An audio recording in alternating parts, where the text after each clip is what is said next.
Hello guys, isang magandang umaga na naman po. Ngayon po ay gagawa po ng damit na susuotin ng anak ko para sa photoshoot niya na gagawin po sa Harmony Mall. Ayan po ang ginagawa ko. Tinatahid ko po siya ng damit.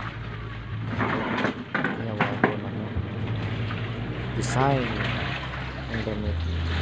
Ang tema po nila is green, kaya green na may design po. Yan na po yung finishing product ko po. Meron po siyang pinakatali sa likod. Ayan po.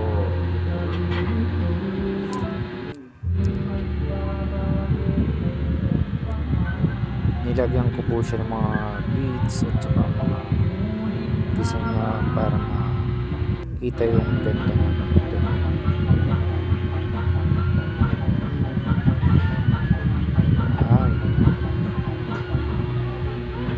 actually sinukat ko na yan sa kanya, akmang-akma sa kanyang sukat. Ayan po, habang mini-makeupan po siya, ayan po yung finishing product. Huwag malikot. Ayan. Wait lang. Pose.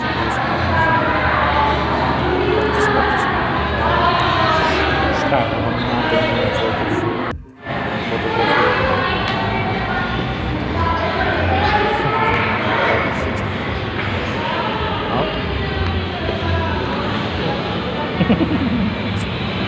Tuwa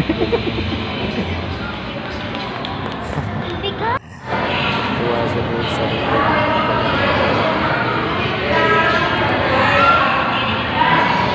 Ayun naman.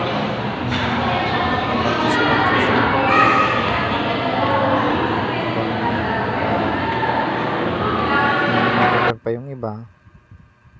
Ayan na. Ayan na yung mga photos niya nung nag-photoshoot na sila. Ayan o. Isa-isa na siyang kinunan. Isa-isa silang kinukunan ng picture.